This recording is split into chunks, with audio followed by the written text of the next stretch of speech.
السلام علیکم ورحمۃ اللہ وبرکاتہ۔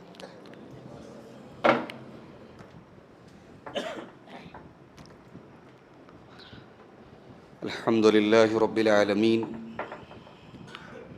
والعاقبۃ للمتقین والصلاة والسلام علی سید الانبیاء والمرسلین وعلی آلہ وصحبہ اجمعین، اما بعد۔ اعوذ باللہ من الشیطان الرجیم، بسم اللہ الرحمن الرحیم۔ انما یتقبل اللہ من المتقین۔ میرے بھائیوں، اس مبارک مہینے میں ہم نے اور آپ نے بہت سارے نیکی کے کام کیے ہیں الحمدللہ، لیکن نیکی کے کام کرنے کے بعد انسان کو سب سے زیادہ اس بات کی فکر ہونی چاہیے کہ ہماری نیکی اللہ کی بارگاہ میں قبول ہوئی کہ نہیں ہوئی۔ اور نیکی کی قبول ہونے کی پہچان یہ ہے کہ نیکی کرنے کے بعد آپ کے اندر مزید نیکی کا جذبہ پیدا ہو جائے۔ رمضان کے بعد بھی اگر آپ کے اندر عبادتوں کا شوق ہے، تلاوت کا جذبہ ہے، نمازوں کی پابندی ہے، تو اس کا مطلب کہ آپ کی عبادت اللہ کے یہاں قبول ہو گئی ہے۔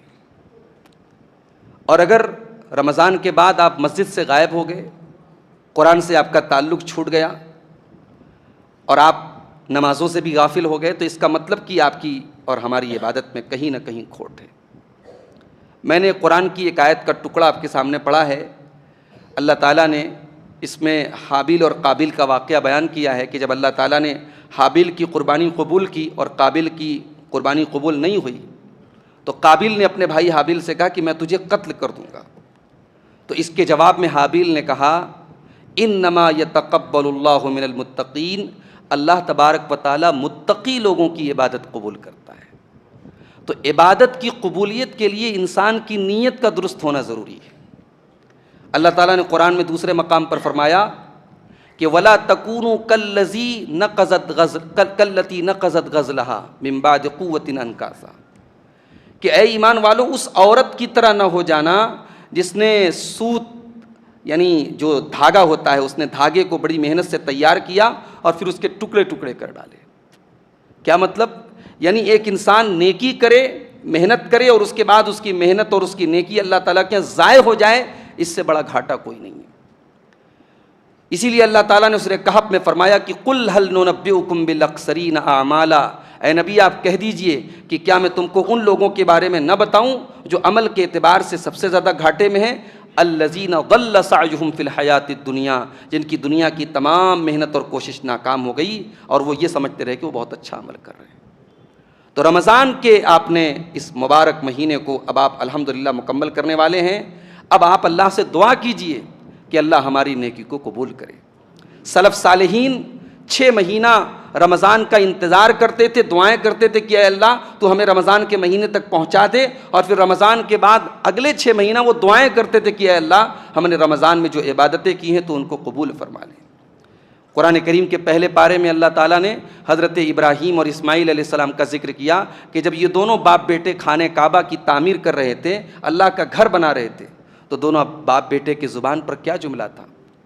وَإِذْ يَرْفَعُ إِبْرَاهِيمُ الْقَوَاعِدَ مِنَ الْبَيْتِ وَإِسْمَاعِيلُ رَبَّنَا تَقَبَّلْ مِنَّا إِنَّكَ أَنْتَ السَّمِيعُ الْعَلِيمُ۔ یاد کرو جب میرا ابراہیم خانہ کعبہ کی تعمیر کر رہا تھا اور ان کا بیٹا اسماعیل بھی اپنے باپ کی مدد کر رہا تھا، اور دونوں باپ بیٹوں کی زبان پر بس ایک ہی جملہ تھا، ربنا تقبل منا انک انت السمیع العلیم، کہ پروردگار ہمارے اس عمل کو تو قبول فرما لے، بے شک تو دلوں کا حال جاننے والا اور سننے والا ہے۔ تو بھائیو، کبھی بھی اپنی عبادت پر آپ غرور نہ کریں، کبھی ناز نہ کریں کہ صاحب ہم نے بہت عبادت کر لی۔ ہم زندگی کی ہر سانس اگر اللہ کی عبادت میں گزار دیں تب بھی ہم اللہ کی بندگی کا حق ادا نہیں کر سکتے۔ ہماری یہ ٹوٹی پھوٹی عبادتیں اللہ کی بارگاہ میں قبول ہو جائیں، ہمیں تو بس اس کی دعا کرتے رہنا چاہیے اور فکر کرنا چاہیے، اس بات کی ہمیں چنتا کرنا چاہیے کہ ہمارا عمل اللہ کے یہاں قبول ہو جائے۔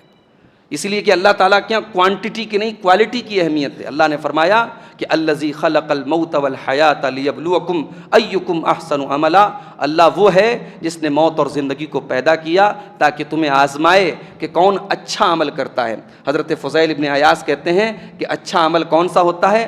اخلصہ واصوبہ، جو خالص اللہ کے لیے ہوتا ہے اور جو درست ہوتا ہے۔ تو کسی بھی عمل کے قبول ہونے کی دو شرطیں ہیں، ایک تو یہ کہ اس کے اندر اخلاص پایا جائے، وہ خالص اللہ کے لیے ہو، اور دوسرے یہ کہ وہ عمل جناب محمد رسول اللہ صلی اللہ علیہ وسلم کی سنت کے مطابق ہو۔ تو ہمیں اور آپ کو جاتے ہوئے رمضان کے اس مبارک مہینے، اب یہ رخصت ہو رہا ہے، ہمیں اور آپ کو کوشش یہ کرنی چاہیے کہ نیکیوں کا جو ایک مزاج ہمارا بنا ہے، اس مزاج کو ہم رمضان کے بعد بھی برقرار رکھیں، اور اسی کا ایک طریقہ اللہ کے نبی نے فرمایا کہ 6 روزے رکھے جائیں شوال میں۔ رمضان کے بعد جس نے شوال کے 6 روزے رکھے، اللہ کے نبی فرماتے گویا اس نے زندگی بھر روزے رکھے، زمانے بھر روزے رکھے۔ تو یہ 6 روزے کیوں رکھنے کا حکم دیا گیا شوال میں؟ تاکہ وہ نیکیوں کا سلسلہ چھوٹے نہ۔